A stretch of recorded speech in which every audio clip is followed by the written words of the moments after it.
Gujarat ATS જે આ સમગ્ર ઓપરેશનને લઈને માહિતી આપશે। ગુજરાત એટીએસે મૂળ યુપીના રહેવાસી યુવકને નવસારીથી ઝડપી લીધો છે। પકડાયેલો શખ્સ છે ફૈઝાન શેખ, જેની પાસેથી હથિયારો પણ જપ્ત કરવામાં આવ્યા છે। ફૈઝાન જૈશે મોહમ્મદની વિચારધારાથી પ્રભાવિત હતો, અલ કાયદાની કટ્ટરપંથી વિચારધારાથી પ્રભાવિત હોવાની પણ જાણકારી પ્રાપ્ત થઈ છે। એટીએસે આતંકીની ધરપકડ કરીને હથિયાર ક્યાંથી લાવ્યો તે દિશામાં પૂછપરછ પણ કરી છે કે ગુજરાત એટીએસમાં જે ટેરર વિરોધી કેસીસ છે એ કરવાનો એક કન્ટિન્યુઅસ એક્ટિવિટી હોય છે। આ જ એક્ટિવિટી દરમિયાન બધા અધિકારીઓને સૂચના હતી। ગુજરાત એટીએસના ડીવાયએસપી શ્રી હર્ષ ઉપાધ્યાયને એક બાતમી મળી હતી કે એક ફૈઝાન નામનો શખ્સ છે જે કે મૂળ રામપુર ફૈઝાન નામનો એક શખ્સ છે જે કે મૂળ રામપુર યુપીનો રહેવાસી છે અને લાસ્ટ લગભગ 3-4 વર્ષથી નવસારી ખાતે રહે છે, દરજીનો કામ કરે છે અને સમયાંતરે એના મૂળ વતન પણ જાય છે અને આ જાતે ઘણો રેડિકલ છે। આ એવા લોકોને મારવાનો ષડયંત્ર રચી રહ્યો છે જે કે આના મુજબ પૈગંબર વિરુદ્ધમાં કંઈ સ્ટેટમેન્ટ કરતા હોય, વધારે બોલતા હોય અને સાથે સાથે આ જૈશે મોહમ્મદ અને અલ કાયદાની જે વિચારધારા છે આનાથી ઘણો પ્રભાવિત છે।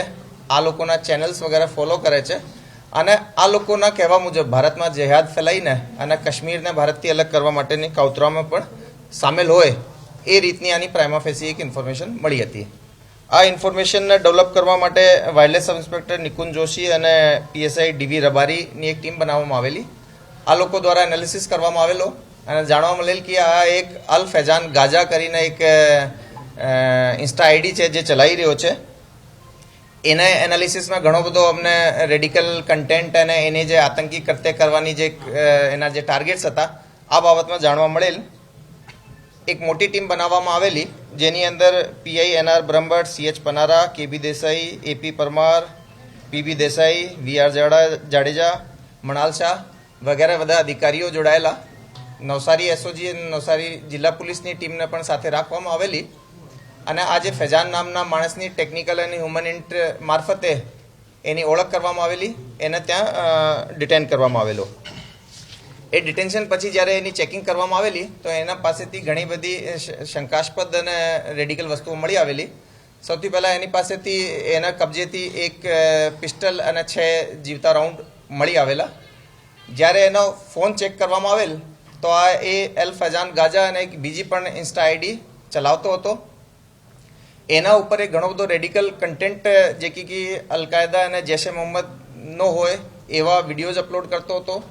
સાથે સાથે એની જાણ મુજબ જે પૈગંબર વિરુદ્ધ બોલતા હોય એવા લોકોના ટાર્ગેટના નેમ્સ અને ફોટોગ્રાફ્સ વગેરે પણ અને એના વિરુદ્ધ આના જે વિચાર છે, જે એના મારવાની એની પ્લાનિંગ છે એ બાબતમાં પણ આ લખતો હતો। સાથે સાથે ઘણા બધા ટેલિગ્રામ ચેનલ્સની અંદર પણ ગ્રુપ્સમાં પણ એ જોડાયેલો હતો જેમાં આ રીતના ટાર્ગેટ્સ બાબતે એ માહિતીઓ આપલે કરતા હતા। જે ઘણા બધા એવા ચેનલ્સ છે જે ખાસ કરીને હું કીધા કે જૈશે મોહમ્મદના જે ચેનલ છે જેમાં ખાસ કરીને મુફ્તી મસૂદ અઝહર છે, અબ્દુલ રૌફ છે, આને ઘણો બધો ફોલો કરતો હતો, આને વિચારધારાથી બહુ પ્રભાવિત હતો। આને કહેવાથી આ લોકો જૈશે મોહમ્મદ તરફથી કોઈ પણ ઇન્સ્ટ્રક્શન મળે તો એક વૃહદ જે ડિટેલ્ડ યા મોટા સ્કેલે અગર કોઈ જેહાદ હોય તો એની અંદર પણ જોડાવાની એની ઈચ્છાને એ ઓનલાઈને સમર્થન આપેલો હતો।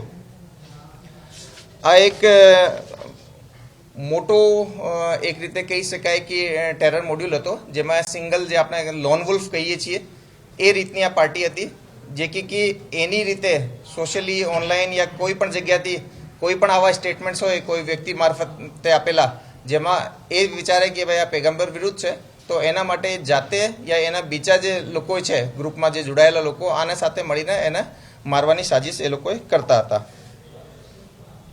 સર, આ જે હથિયાર ક્યાંથી લાવ્યો હતો, ફાઇનાન્શિયલી આને કોણ પૂરું પાડતું હતું, ટાર્ગેટ કોણ હતા? એ વેપન માટે પ્રાથમિક જે પૂછપરછ થઈ એની અંદર એ લગભગ 6 મહિના પહેલાં એના મૂળ વતન રામપુર ગયેલ હતો અને એ રામપુરમાંથી એક શખ્સથી એ વેપન પરચેઝ કર્યા હતા।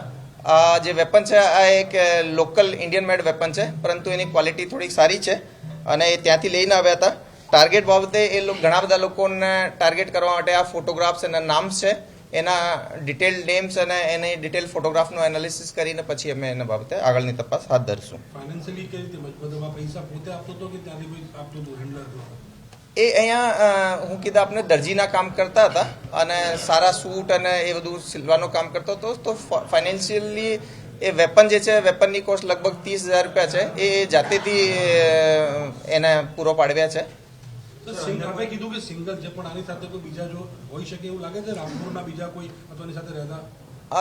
એમાં સૌથી ઇમ્પોર્ટન્ટ જે નામ આવી રહ્યો છે, અમે એના થોડો પ્રાઇમાફેસી ચેટિંગ વગેરે બધી જોઈ છે. તો એક મોહમ્મદ અબુ બકર કરીને એક માણસ છે, જેની સાથે આ જાતેથી પણ અને સામેથી પણ એને ઘણા બધા Jaishe Mohammed Al Qaeda related video share થયા છે. એ જાતે ઘણા બધા ગ્રુપ્સમાંથી ટાર્ગેટ્સ જાતે આઈડેન્ટિફાઈ કરતો હતો અને જે ટાર્ગેટ્સ એને મળતા હતા એ બીજા ગ્રુપ્સમાં પણ શેર કરતો હતો. તો એની પાસે બીજા કોઈ એના સહયોગી થઈ શકે, પણ આપને બધાને ખબર છે એ ઇન્સ્ટા પર અને ટેલિગ્રામ પર જે ગ્રુપ્સ છે એમાં બી પાર્ટી આઈડી જે હોય છે એ બધાને આપણે જ્યારે પ્રિઝર્વ કરવાવીએ અને એને ડિકોડ કરાવીએ ત્યારે ખબર પડશે કે એકચ્યુઅલી કોણ લોકો છે. 6 મહિનાથી હત્યાની પાસે હતું, કોઈને કોશિશ કરી આને મારવાની કોઈ પ્રયત્ન કર્યો છે ખરી? આ મૂળ રૂપે મેનલી જે યુપીનો જે રીતે રહેવાસી છે, અહીંયા એ જે દરજીનું કામ કરે છે, અહીંયાના ગ્રુપ્સ અને અહીંયાના લોકો વિશે બહુ વધારે નથી જાણતો. આ મેનલી એ જે લોકો પણ એના અમે ઇન્સ્ટા આઈડીથી મળ્યા છે એ મૂળ વધારે પડતા યુપીના જ લોકો છે અને એ ત્યાંની જ